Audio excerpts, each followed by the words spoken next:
अस्सलामुअलैकुम दोस्तों, एक दफ़ा अपना पंजाबी शौक तुहानू फिर खुशामदीद कहने हैं।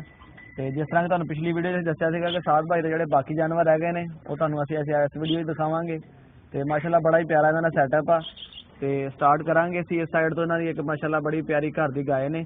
तो साद भाई दसो तुहानू इहदे मुतल्लिक फिर। ये माशाल्लाह जी अपना साहिवाल ते वलैती मिक्स हैगी है ते पैलन है जनाब मूँह चौगी है हले ते माशाल्लाह अल्लाह का शुक्र है जी कि जिन्ना झूठ बोली उन्नी यील्डिंग है दी, यानी अपने घर दी है। हाँ जी बिल्कुल जी, हाई यील्डर जिन्होंने जानवर कहते हैं वो ते उसकी खूबसूरती माशाल्लाह खूबसूरत जानवर बहुत ज्यादा जी है।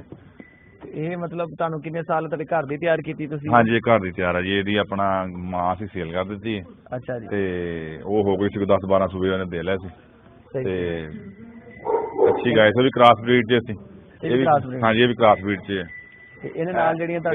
मझां ही अपना खड़ी है मझ जी खड़ी है जी, इस नस्ल नूं साडे कोल तकरीबन कोई नियर अबाउट हो गया जी, कुछ 42 साल हो गए इस नस्ल नूं चलदे होए। हाँ जी सफेद जेड़े ने, हाँ जी बाद में छड्डा दिखाओ जरा इन्हां ना जरा। ये हुण छड्डा जी हुण ये निशानी है हर नस्ल दे विच इस तरह दा छड्डा कि मतलब नहीं जी चेंज हो जांदा। मैं हुण अगे खड़ियां दो दे विच ओ कालियां ज्यादा कालियां। ठीक है मतलब कि तुहाडे कोल इन्ने साल हो गए घर दे विच जेहड़ी नस्ल तुसीं बाहर नहीं जी नहीं देती नहीं एक्स्ट्रा दित्ती है जी, बिल्कुल दित्ती है। ਅਸੀਂ ਉਹ ਕੰਮ ਨਹੀਂ ਕਰੀਦਾ ਕਿ ਬਾਹਰ ਨਹੀਂ ਸੇਲ ਕਰਦੀ ਜਦੋਂ ਐਕਸਟਰਾ ਬਰਹਾਲ ਜਿਹੜੇ ਫੈਮਿਲੀ ਦੇ ਵਿੱਚ ਤੁਹਾਡੇ ਚੱਲਦੇ ਆ ਰਹੇ ਨੇ ਇਹਦੇ ਬੱਚੇ ਅੱਗੇ ਤੋਂ ਅੱਗੇ ਤੁਸੀਂ ਰੱਖਦੇ ਆ ਰਹੇ ਨੇ। ਤੇ ਇਹ ਜਿਹੜੀ ਇਹਦੇ ਨਾਲ ਖੜੀ ਹੋਈਆਂ ਨੇ ਮਤਲਬ ਇਹਨਾਂ ਦਾ ਸਾਨੂੰ ਇਹ ਜੀ ਆਪਣਾ ਇਹ ਪਰਚੇਸ ਕੀਤੀ ਹੋਈ ਮੱਝ ਆ ਜੀ ਆਪਣਾ ਉਥੋਂ ਮਾਮੂ ਕਾਂਜਨ ਤੋਂ। ਤੇ ਕਿੰਨਾ ਕੀ ਦੁੱਧ ਦੇ ਆਪਣੇ ਐਵਰੇਜ ਕਰ ਰਹੀਆਂ ਨੇ? ਅੱਛੀ ਐਵਰੇਜ ਹੈ ਮਾਸ਼ਾਅੱਲਾ ਜੀ, ਕੱਦ ਕਾਠ ਵਾਲੀ ਮੱਝ ਆ, ਠੀਕ ਹੈ ਵੀ। ਇਹ ਮੱਝ ਥੋੜੀ ਬਿਮਾਰ ਹੋ ਕੇ ਡਾਊਨ ਹੋਈ, ਇਹ ਝੋਟੀਆਂ ਉਸੇ ਨਸਲ ਦੇ ਵਿੱਚੋਂ ਹੀ ਆ। ਇਹ ਤੁਹਾਡੇ ਘਰ ਦੀ ਨਸਲ ਦੀ? ਹਾਂਜੀ ਘਰ ਦੀ ਨਸਲ ਦੀ। ਐਵਰੇਜ ਕਿੰਨਾ ਕੁ ਮਤਲਬ ਇਹ ਦੁੱਧ ਦੇ ਰਹੀਆਂ ਨੇ? ਇਹ ਮਾਸ਼ਾਅੱਲਾ ਜੀ ਆਪਣਾ 15-16 ਰੂਟੀਨ ਵਾਈਜ਼ ਇੱਕ ਰੂਟੀਨ ਹੁੰਦੀ ਨਾ ਜਿਹੜੀ ਜਾਨਵਰ ਦੀ, ਉਸ ਹਿਸਾਬ ਸੇ ਦੁੱਧ ਦੇ ਰਹੀਆਂ। ਇਹ ਵੀ ਨੀਲੀ ਦੀ ਨਸਲ ਚੋਂ ਹੀ ਨੇ? ਹਾਂਜੀ ਬਿਲਕੁਲ, ਉਹਨਾਂ ਦੀ ਸ਼ਕਲਾਂ ਦੇਖੋ ਇਹ ਨੀਲੀ ਦੀਆਂ ਮਤਲਬ ਨਜ਼ਰ ਆ ਰਹੇ ਇਹਨਾਂ ਦਾ ਸਿਰ ਹਰ ਚੀਜ਼, ਉਹਨਾਂ ਦੇ ਪੈਰ ਜਿਹੜੇ ਨਾ ਨੀਲੀ ਦੇ ਨਿਸ਼ਾਨ ਦੇ ਪੈਰਾਂ ਦੇ ਵਿੱਚ ਤੁਹਾਨੂੰ ਪਤਾ ਸਫੇਦ ਨਿਸ਼ਾਨ ਦੇ ਜ਼ਰੂਰ ਹੁੰਦੇ ਨੇ।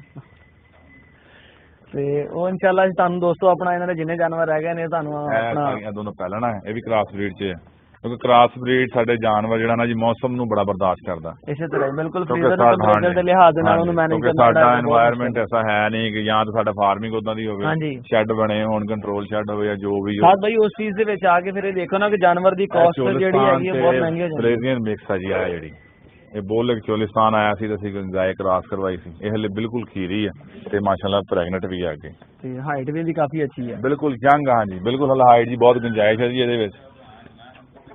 ਤੇ ਸਾਦ ਭਾਈ ਤੁਸੀਂ ਆਪਣਾ ਹੁਣ ਸਾਡੇ ਦੋਸਤਾਂ ਨੂੰ ਇਹ ਮਸ਼ਵਰਾ ਦਿਓ ਕਿ ਤੁਸੀਂ ਇੰਨੀ ਕ੍ਰਾਸ ਬਰੀਡ ਮਤਲਬ ਕਰਵਾਈ ਹੈ, ਕੰਬੀਨੇਸ਼ਨ ਤੁਸੀਂ ਆਪਣੇ ਕੋਲ ਰੱਖ ਲਿਆ, ਐਕਸਪੈਰੀਮੈਂਟ ਤੁਸੀਂ ਕੀਤਾ, ਤਜਰਬਾ ਕੀਤਾ, ਤੇ ਸਾਡੇ ਦੇਖਣ ਵਾਲੇ ਦੋਸਤਾਂ ਨੂੰ ਕੀ ਮਸ਼ਵਰਾ ਦਿਓਗੇ ਕਿ ਇਸ ਤਜਰਬੇ ਦੇ ਵਿੱਚ ਤੁਸੀਂ ਕਿੰਨਾ ਕੁ ਕਾਮਯਾਬ ਹੋਏ ਹੋ? ਜੀ ਅੱਲਾ ਦਾ ਸ਼ੁਕਰ ਆ ਕਿ ਅੱਲਾ ਕਾਰੋਬਾਰ ਦਾ ਕਾਰੋਬਾਰ ਆ, ਸ਼ੌਕ ਦਾ ਸ਼ੌਕ ਆ ਤੇ ਲੇਕਿਨ ਮੈਂ ਚੀਜ਼ ਲੋਕਾਂ ਨੂੰ ਕਹਾਂਗਾ 2 ਨੰਬਰ 2 ਤੋਂ ਹਟ ਕੇ ਜਿਹੜਾ ਨਾ ਮਹਿੰਗਾ ਪੀ ਲਓ, ਅੱਛਾ ਪੀ ਲਓ, ਥੋੜਾ ਪੀ ਲਓ।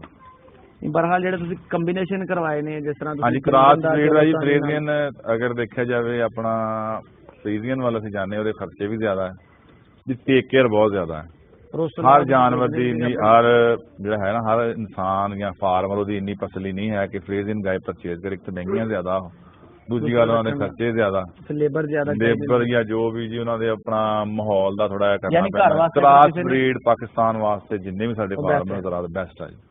ਮੌਸਮ ਦਾ ਵੀ ਬਰਦਾਸ਼ਤ, ਅਗਰ ਸਾਹੀਵਾਲ ਜਿਹੜੀ ਹੈ ਨਾਯਾਬ ਹੋ ਗਈ ਹੈ ਤਾਂ ਪਾਕਿਸਤਾਨ ਵਾਸਤੇ ਵੈਸੇ ਜਿਹੜੀ ਹੈ ਸਾਡੀ ਰੈੱਡ ਗੋਲਡ ਸੀ, ਲੇਕਿਨ ਉਹ ਮੁੱਕ ਗਈ ਇੱਥੋਂ।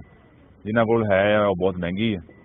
ਇਸੇ ਤਰ੍ਹਾਂ ਹਾਂਜੀ ਸਾਨੂੰ ਲੋਕਾਂ ਨੂੰ ਉਹ ਚੀਜ਼ ਦੀ ਕਦਰ ਨਹੀਂ ਹੋਈ ਉਹਦੀ ਸਾਹੀਵਾਲ ਦੀ, ਉਹਦੇ ਨਾਲ ਦੀ ਤੇ ਤੁਸੀਂ ਕਹਿ ਲਓ ਕਿ ਨਿੰਬਲ ਬਦਲ ਹੀ ਕੋਈ ਨਹੀਂ ਸਾਹੀਵਾਲ ਬਰੀਡ ਤੋਂ ਸਾਡੀ ਦਾ। ਇੰਸ਼ਾਅੱਲਾ ਜੀ ਕੋਸ਼ਿਸ਼ ਕਰਾਂਗੇ ਅੱਲਾ ਆਪਣਾ ਕਿ ਦੋਸਤਾਂ ਤੱਕ ਸਾਡਾ ਮੈਸੇਜ ਪਹੁੰਚੇ ਕਿ ਲੋਕ ਸਾਹੀਵਾਲ ਨਸਲ ਦਾ ਜਿਹੜਾ ਨਾ ਜ਼ਿਆਦਾ ਤੋਂ ਜ਼ਿਆਦਾ ਧਿਆਨ ਦੇਣ, ਉਹਦੀ ਬਰੀਡਿੰਗ ਕਰਵਾਉਣ।